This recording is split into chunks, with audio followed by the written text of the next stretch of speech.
কক্সবাজারে দ্বিতীয় দিন আমরা কোথায় কোথায় ঘুরলাম আর কি কি করলাম তার সবই থাকবে আজকের ভিডিওতে। হ্যালো, আসসালামু আলাইকুম এভরিওয়ান। আশা করি সবাই অনেক ভালো আছেন। তো পরের দিন সকালে আমরা রেডি হয়ে চলে গিয়েছিলাম বুফে ব্রেকফাস্ট করতে, যেটা আমাদের হোটেলের পক্ষ থেকে কমপ্লিমেন্টারি ছিল। তো আমাদের ঘুম থেকে উঠতে আসলে অনেক বেশি লেট হয়ে গিয়েছিল। ব্রেকফাস্টের শেষ টাইম ছিল 10টা আর আমরা 9:30টার দিকে ঘুম থেকে উঠেছিলাম। তো তাড়াতাড়ি করে আমরা রেডি হয়ে চলে যাই ব্রেকফাস্ট করতে। তো আমরা একেবারে শেষ পর্যায়ে গিয়েছিলাম ব্রেকফাস্ট করতে। যেহেতু হাতে খুব বেশি সময় ছিল না, তাই আমরা খুব অল্প কিছু জিনিসই ট্রাই করতে পেরেছিলাম। আর ওদের খাবারের কথা যদি বলি তাহলে আমি বলবো খাবারগুলো অ্যাভারেজ ছিল। তারপরে আমরা ব্রেকফাস্ট শেষ করে চেক আউট করে ফেলি এবং চেক আউট করে আমরা চলে যাই আমাদের সেকেন্ড দিনের সেকেন্ড হোটেলে, যেটা ছিল দ্য কোস্টাল পেজ। এখানে ব্যাগ রেখে আমরা বেরিয়ে গিয়েছিলাম মেরিন ড্রাইভের উদ্দেশ্যে। তো আমরা ডলফিন মোড় থেকে একটা সিএনজি রিজার্ভ করে নিই এবং এই সিএনজিতে আমরা পুরো মেরিন ড্রাইভটা ঘুরে দেখি। আসলে মেরিন ড্রাইভের সৌন্দর্য বলে শেষ করা যাবে না, খুবই সুন্দর। একপাশে পাহাড়, একপাশে সমুদ্র, আর এই গাছপালা সবকিছু মিলিয়ে খুবই সুন্দর একটা পরিবেশ। তারপরে আমরা প্রথমে চলে যাই মিনি বান্দরবনে। আর এইখানে এইটুকু উঠতে গিয়ে আমরা বেশ হাঁপিয়ে গিয়েছিলাম, বিশেষত আমি, যেহেতু আমার একেবারেই অভ্যাস নাই। বাট তারপরে উপরে ওঠার পরে যে ভিউটা দেখতে পেয়েছি সেটা টোটালি ইনসেন ছিল। এত সুন্দর ভিউ।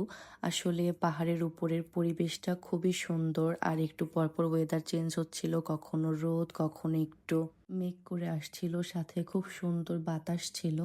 এই ভিউ দেখার পরে আসলে আমার আর কোনো কষ্টই মনে হয় নাই। এখানে আমরা বেশ এনজয় করেছি। এখানে আমাদের এই সুন্দর সুন্দর ভিডিওগুলো করে দিয়েছিল একটা পিচ্চি ছেলে। কক্সবাজারের প্রায় সকল স্পটে এরকম অনেক পিচ্চিরা থাকে বা ক্যামেরাম্যান থাকে যারা খুব সুন্দর করে ছবি তুলে দেয়। এরপরে আমরা চলে গিয়েছিলাম আর একটা জায়গায়, যেটা সম্ভবত ছিল হ্যামাক পয়েন্ট, এবং এই জায়গাটা খুব সুন্দর নিরিবিলি ছিল। পানির কোয়ালিটিও অনেক ভালো ছিল এখানকার। এত সুন্দর নিরিবিলি সুন্দর একটা জায়গা দেখে আসলে আমি পুরো পাগল হয়ে গিয়েছিলাম। আমি এখানে লাফালাফি করছিলাম। আর এখানেও একটা পিচ্চি ছিল যে আমাদের এই ভিডিওগুলো করে দিচ্ছিল। আসলে বললাম কক্সবাজারের সব জায়গায় আসলে এরকম টাইপের বাচ্চাদেরকে পাওয়া যায় যারা খুব সুন্দর করে ভিডিও করে দেয়। এরপরে আমরা চলে গিয়েছিলাম পাটোয়ার টেক। আর আমরা যে সময়টায় গিয়েছিলাম সেই সময়টার পরিবেশটা খুবই সুন্দর ছিল। খুব সুন্দর মেঘলা একটা আবহাওয়া ছিল। আর কক্সবাজার আসলে মাস্ট বি সবাই ডাব ট্রাই করবেন, কারণ এখানকার ডাব কিন্তু খুবই মজা। আসলে আমরা যে সময়টায় পাটোয়ার টেক গিয়েছিলাম তখন পুরো পাটোয়ার টেকের সব পাথরই ভিজিবল ছিল। আর এই কালো পাথরগুলোর জন্য কিন্তু আমার পাটোয়ার টেক আরো বেশি ভালো লেগেছে। অ্যান্ড সমুদ্রের পাড়ে কিন্তু খুব বেশি বাতাস থাকে, যে কারণে চুল উড়ে এক একটা একদিকে চলে যাচ্ছিল। এরপরে ব্যাক করার পথে আমরা চলে গিয়েছিলাম ইনানি বিচে, এবং এখানে প্রচন্ড মানুষ ছিল, যার কারণে ইনানিতে আমরা খুব বেশি সময় থাকিনি। তারপরে আমরা চলে গিয়েছিলাম কাঁকড়া বিচে, এবং এখানে যেতে যেতে আমাদের প্রায় সন্ধ্যা লেগে এসেছিল। তারপরে আমরা এখানে কয়েকটা ছবি ভিডিও করছিলাম, তবে এখানে বেয়ারলি আমরা 5 মিনিটের মতো ছিলাম। এরপর হোটেলে এসে আমরা ফ্রেশ হয়ে বেরিয়ে যাই শপিং করতে। আমরা চলে গিয়েছিলাম বার্মিস মার্কেটে, এবং এখান থেকে আমি বেশ কিছু আচার এবং মুক্তোর জিনিসপত্র কিনেছিলাম। তারপর আমরা রাতের ডিনার করতে চলে যাই আলগোনিতে। অ্যান্ড আলগোনির খাবার আসলেই বেস্ট। এখানে গেলে অবশ্যই লইট্টা ফ্রাইটা মাস্ট ট্রাই করবেন।